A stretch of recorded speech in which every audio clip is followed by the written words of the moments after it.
The 2022 World Cup was a roller coaster of emotions for the US men's national team and its supporters. I'm in a glass case of emotion! Despite mixed feelings from us, the fans, the team did show flashes of brilliance during the group stages, affirming that they could hang among the world's soccer elites, though admittedly not consistently. Our encounter with the Netherlands exposed us a bit, especially our depth, which you could see in the fact that even Tyler Adams, our engine in the midfield, was tired, and of course Greg's inability to make in-game changes. In the round of 16 knockouts, Louis van Gaal seemed to have solved Greg Berhalter's playbook, in a sentiment he made painfully obvious in his post-match remarks, saying, "The US men's national team did not adapt. They didn't adjust. We made our tactical plan based on targeting the flanks."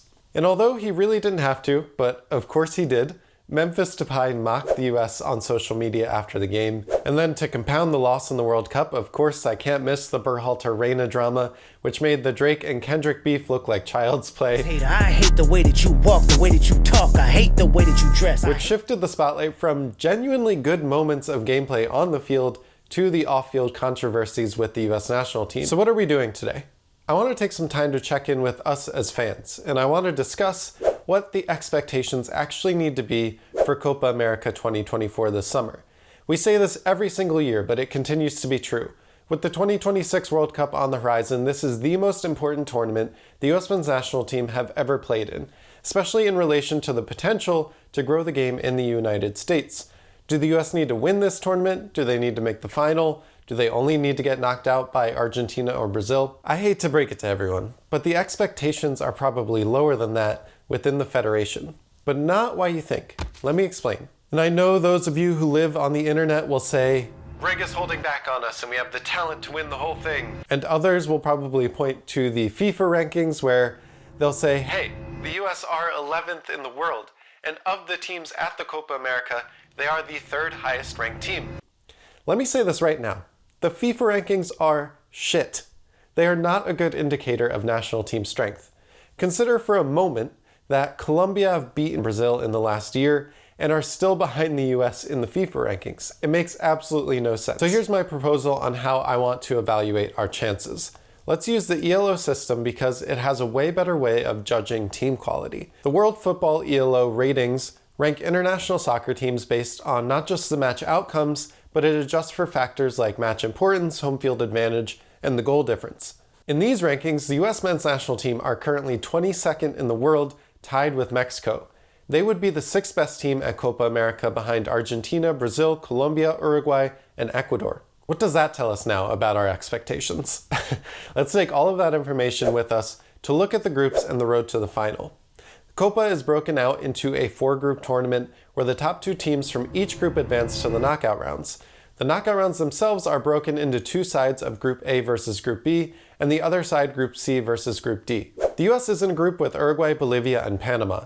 Now, say for instance the US crushes the group and comes in first place, which I will say is unlikely as Uruguay is currently the 8th ranked nation based on ELO. Well, anyways, say the US tops the group.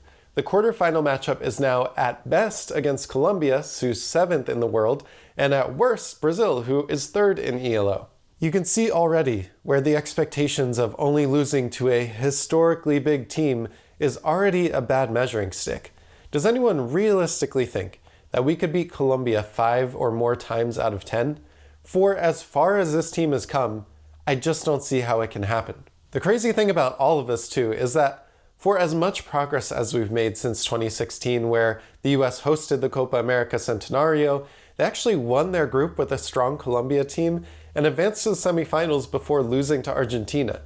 It is wild to me that 8 years later, with such a stronger squad, we're pretty much begging for the same result. But there is hope for the US men's national team, and to be honest, my personal expectation of this team is going much further than what I probably will see from the federation. My friend Hayden succinctly put it like this: when you are hosting an international tournament, like the Copa America or the World Cup, the host should be outperforming their norm by 1 or 2 knockout rounds. I think realistically, in looking at the ratings, the way groups are broken out on average, we will not make it past the quarterfinal. But because we are the hosts, and because this means so much to us and the sport in America, what I expect is the US to make the final and play one of the biggest teams in the tournament.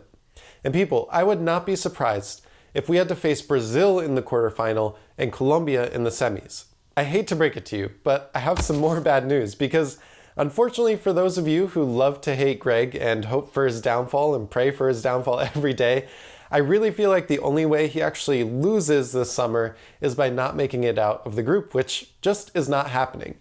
Anything outside of that will be fulfilling his expectations and his promise to the Federation.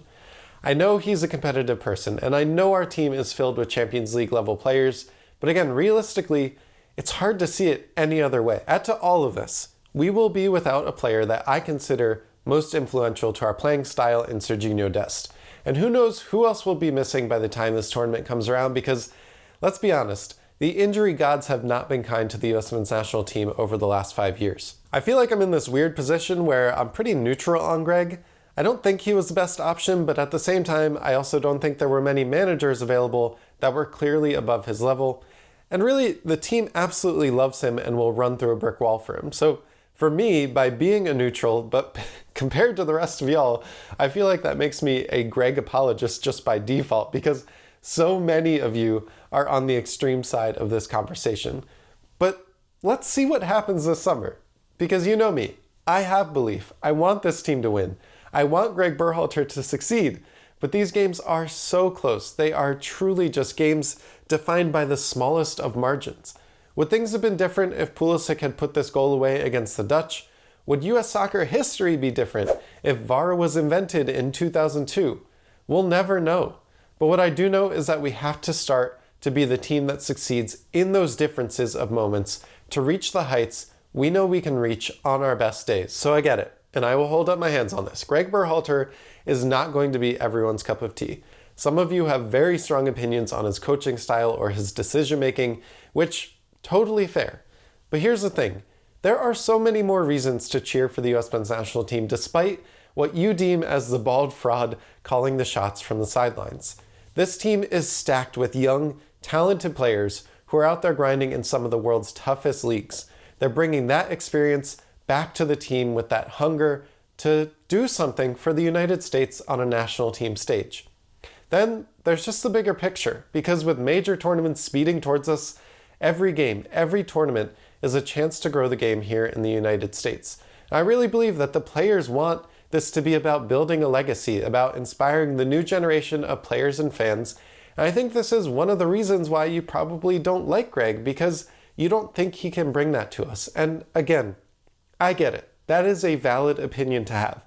But I don't think a valid opinion includes rooting for your team to lose just so the coach can get fired. So yeah, even if Berhalter isn't your pick, there's a whole team out there playing for the fans and for the country this summer.